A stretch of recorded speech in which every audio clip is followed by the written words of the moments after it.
Hello අයිබෝන් හැමෝටම මං අද කතා කරන්න හදන්නේ ගොඩක් දෙනෙක් මේ දවස්වල මගෙන් අහලා තිබ්බ ප්‍රශ්නයක්. අපේ ඉන්බොක්සස් වලට ඇවිල්ලා තිබ්බ ගොඩක් මැසේජස්.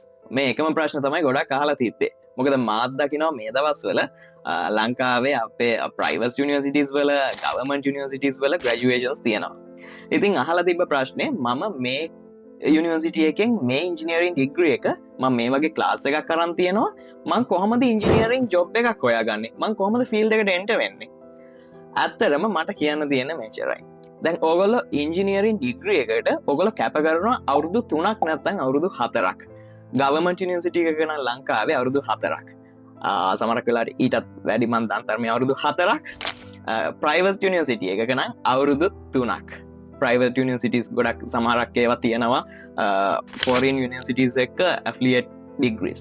මෙතන BH ඩිග්‍රීස් තියෙනවා, BSc ඩිග්‍රීස් තියෙනවා. ලංකාවේ ගවර්න්මන්ට් යුනිවර්සිටි එකක නම් BSc ඩිග්‍රී එක දෙන්නේ UGC approved. ප්‍රයිවට් යුනිවර්සිටි එකක නම් BSc programs උත් තියෙනවා, BEng programs උත් තියෙනවා. ඕගොල්ලෝ build up කරගන්නවා engineering skills. ඕගොල්ලන්ගේ team works වලින්, එතකොට ඕගොල්ලන්ගේ university projects වලින්, assignments වලින් engineering skills build up කරගන්නවා.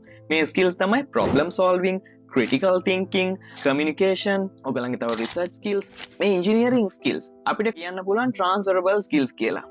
මොකද ඔගලන්ට මේවා ඕනෙම සෙක්ටර් එකකට apply කරන්න පුළුවන්. ඒක IT වෙන්න පුළුවන්, research and development වෙන්න පුළුවන්, business වෙන්න පුළුවන්, entrepreneurships වෙන්න පුළුවන්, එතකොට තව වෙන ඩිසයිනින් පැත්තර වෙන්න පුළුවන්. ඒක නිසා මට කියන්න තියෙන්නේ මේ engineering certificate එක කියන්නේ ඒක ඩිග්‍රී එකක්ම නෙවෙයි, ඒක ඇවිල්ලා mindset එකක්. මේ මයින්සෙට් එක හරියට පාවිච්චි කරන්න මේක ආරම්භයක් විතරයි. අලුත් අවස්ථා හොයාගන්න ඕගලන්ට සුබ අනාගතයක්.